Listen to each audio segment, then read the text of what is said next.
All right. So, uh, yeah. Hello, Vib. Yeah. So again, thank you so much for agreeing to be interviewed for Career Sparks. This is Sudharsan Gopalakrishnan. I am a high school junior at the Quarry School. So yeah, seriously. So thank you so much. This is honestly, this is my first ever Career Sparks interview for Outreach, and you are like my first chief guest, and I'm so glad to have you here. Awesome. I'm glad to be here. Well, I guess I'll introduce myself. My name is Vibriyogn Epuri. I'm from Hammond, Louisiana, and I'm a senior at Southeastern Louisiana University, and I'm a GIS technician for the city of Hammond. I'm also an assistant GIS teacher for a nonprofit named GGI, Global Geospatial Institute. That sounds really cool. All right. So do you want to talk a little bit more about yourself, I guess? That's question one, I believe. Yeah, I mean, I think that's all I have about myself. I got into GIS through the GG League team, and so my father forced me to join 4-H. And at first, I was like, "Wait, oh, it's all about cattle and animals," which I'm cool with, but it wasn't necessarily my interest. Um, you know, and that's how I started 4-H. And then I met my mentor from my state, and then just joined the national team. Very interesting. Very interesting. All right. Well, how are you associated with 4-H? So, like us, apart from, I guess, the GIS GPS team, which is the main thing you do, right? Right, right. So GIS GPS leadership team is like my main thing, but other than that, right before it, I used to do 4-H camps. I didn't necessarily compete in 4-H or anything like that. I used to just go to camps. I used to be a volunteer because I was in high school, and so I wasn't necessarily a child. I was doing 4-H adult volunteer. Well, not adult volunteer, but teen counselor, I guess is what they call it. So I used to do counseling at camps and all of that. So that was back in high school. And once I graduated high school, I am here as a mentor for the GIS leadership team. That's about all I do for 4-H. My first year coming back from the national team, I started a tech club as a leader, and I was, the leader for that. And now I just back off, and somebody else is the leader, and I'm just over there, looking down at it. But yeah. Cool, interesting. So wait, so when exactly did you join the 4-H GIS GPS national team? Right. So I joined in 2017. So that was my first map project that I submitted for the GG League team. And once I went home after going to the Esri user conference, I was like, you know what? I cannot let go of this knowledge. So I started my tech club, and we moved from one county to another. But yeah, we're still there. And we do GIS as our main thing. So it's pretty good. Cool, cool. All right. Now, how does being part of this national team impact your growth personally and also professionally? Okay, well, I'll kind of sum it up all I've learned for the past, I guess, 5 years that I've been here, maybe four. So personally, I find myself taking up responsibility as a leader. How I started my 4-H Tech Club in my county kind of taught me how to be a leader. At first, I was just, not necessarily the best leader, but I learned a lot of things, learned how to be prepared and all that. Next, I learned how to be a good team member. So we do, as the GG League team, we do national projects, and sometimes your state might lead the national project, sometimes other states might, but in most cases, we also, reach out to other states for help, and that really taught me to be a good team member. So I mean, like, I'll talk to Jeff, and I mean, we're like states apart, but we still get a lot of work done, you know. So that's pretty good. Lastly, I guess personally taught me better skills to be taught me skills to be better in social situations. like I'm able to communicate better. I have a pretty good sense of humor, I think, and I think I've learned how to come to good understanding, come to and judge based on the conditions that we're in. Just choose, make better choices. So yeah, all of that. All right. Interesting. Very cool indeed. All right. Now, I guess the next questions are a little bit more technical with respect to GIS GPS technology. So, how do you think one can use GIS GPS technology for social good? Okay. So there are many applications of GIS and GPS, and I think that it's just brainstorming. First, it's just brainstorming what you could do, what you as an individual could come up with using the tools presented. So people look at GIS and GPS in two different ways. They look at GIS, GPS as tools, and they look at GIS as a science. And so if you look at GIS as a tool, you're really using this tool for good in this world to be more efficient, to solve complex problems. Like for example, the traveling salesman problem. Like how are you able to deliver, efficiently?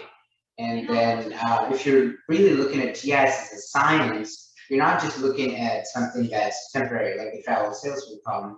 Think of using GIS to kind of predict what's going to happen in the future based on what's happened in the past, like agriculture and all of that. So it really pushes human intelligence to think spatially, so we can all be aware of where we're at and why things are happening to us based on where we're at, right?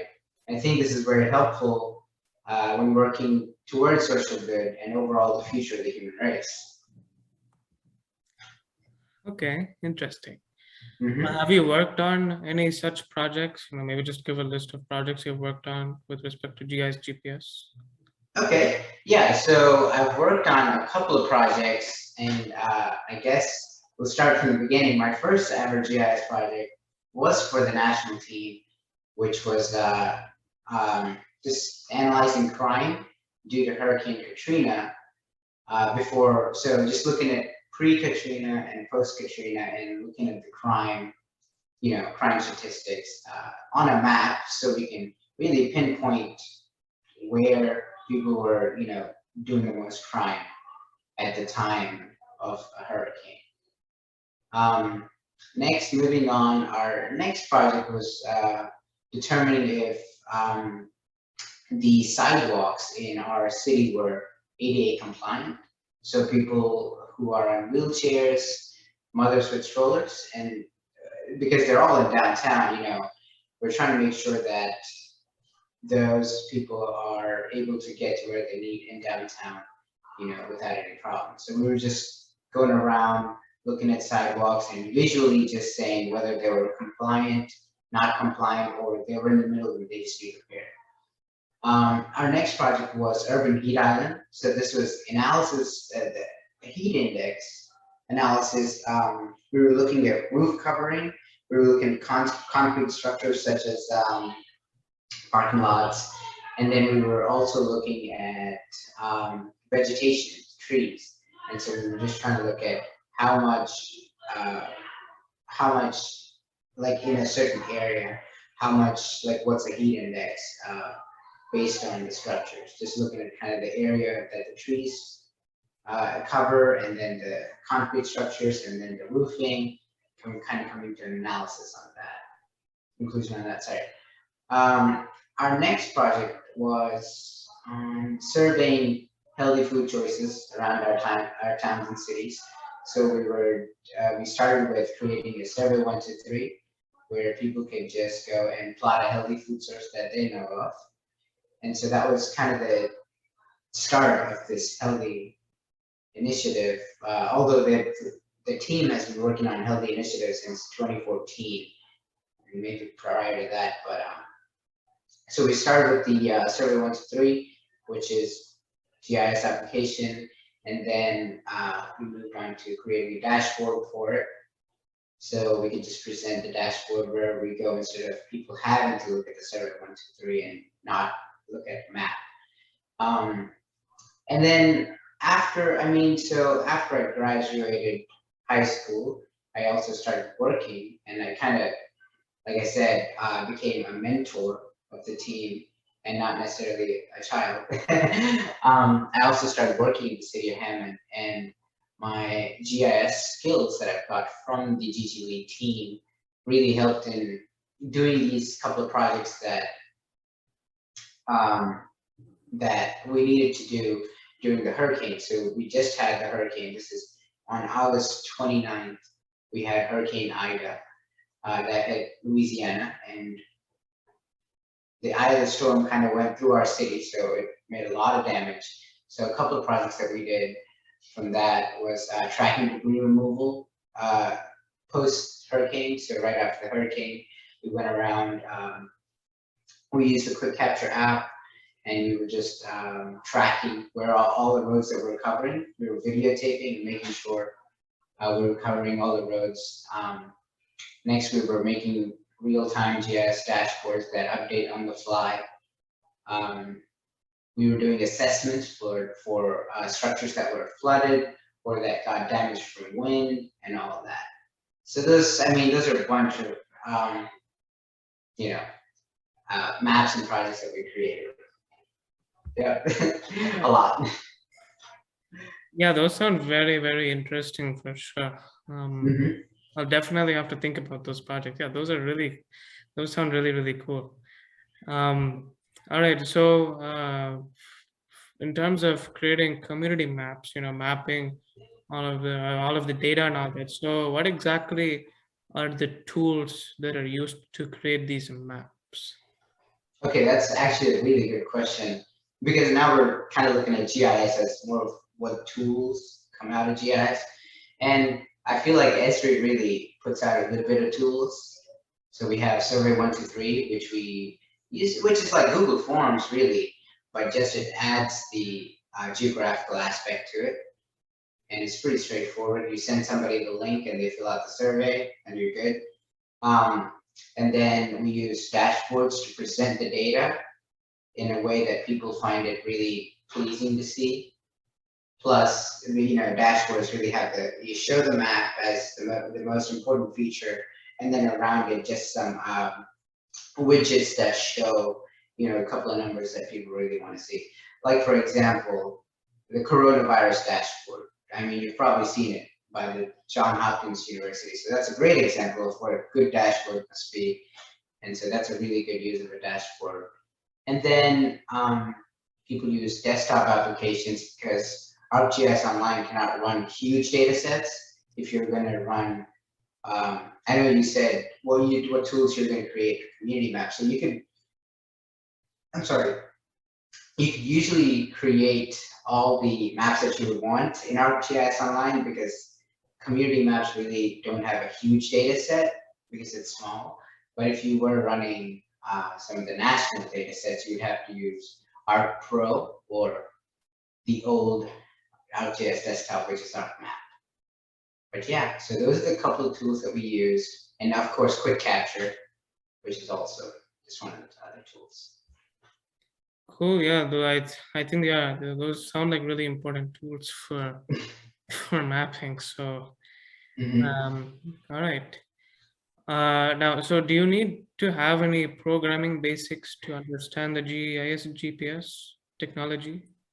Well, I think that's like a huge no-no, because a lot of people, that's why they don't want to do GIS, because they're scared of complex coding and whatnot, But I think it's a big no-no, and a lot of, it's just, if you look at GIS as a tool, I think you really don't need to code anything. It's just executing, throwing in a data set and then executing it correctly so it spits out something that you're expecting to see. So GIS doesn't necessarily need coding, and anyone who has genuine interest definitely should pursue it. Okay, so it's already like, I guess I would say, pre-programmed, right? Right, exactly. Like all the apps that we just talked about, ArcMap, ArcPro, they're beautiful because you don't need to do any coding. But obviously, if you want to get into if you're wanting to do GIS for a certain thing that requires, some certain thing that has to happen, then you might have to do a little bit of coding. But in most cases, you just run analysis and then filter out some data and then run another analysis and just keep doing that until you get the desired output. And yeah, so not necessarily too much coding required. Okay, sounds cool. I mean, I myself am a coder, so it's actually really the opposite situation for me. Yeah, yeah, I feel you. And I think ArcGIS mostly runs on Python. So if you like Python, you're in. In fact, Python is actually my favorite programming language. Let's go! Love that. Love to hear that. I'm trying to learn Python. I'm on my way there. All right. Okay, so in terms of your career, I guess how does I guess participating in the GIS GPS team, shape your career, I guess.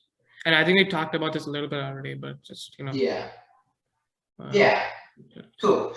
Well, I think the GIS GPS leadership team definitely shaped my career. Because literally, I mean, I joined the team, I attended SVUC, and really just fell in love with GIS, the application, whether GIS is a tool or a science, just understanding location and all of that. It really shaped it really sparked an interest in my brain.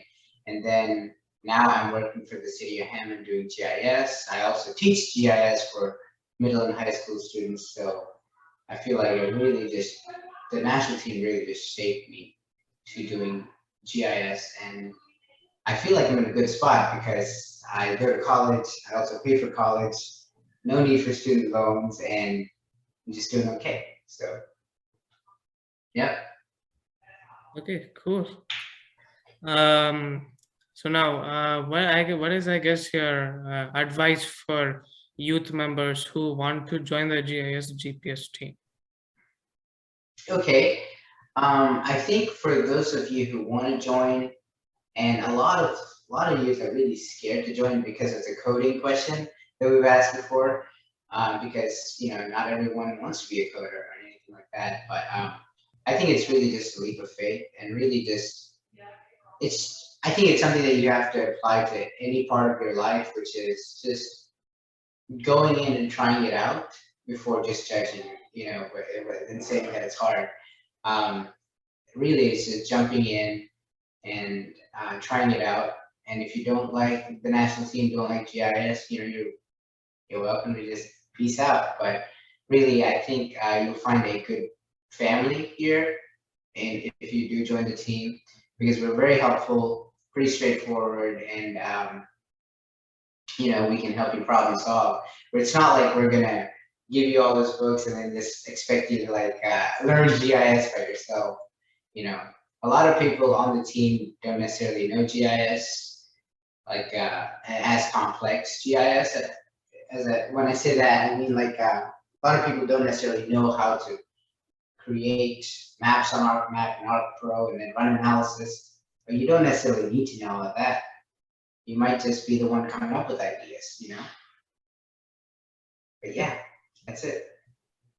All right, thank you for your answer. It's it's a really good answer. I think that means a lot.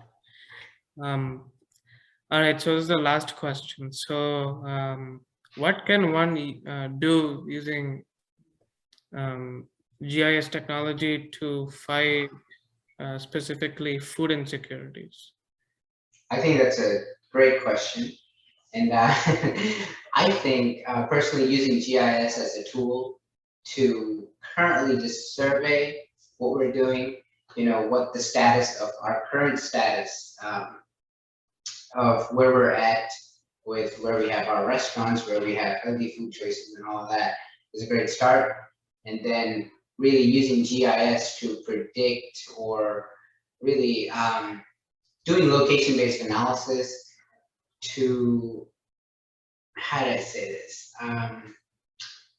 Based on population, determine where we need to improve our food insecurity, where we need to improve our input and our emphasis into fighting food insecurity is really what will help us, get to a better place in the future. So currently finding where we're at right now, and then looking at our population, looking at analysis using GIS, we're able to determine where we need to focus on, and then that'll help us fight food insecurity. Okay, well, that's it for the interview.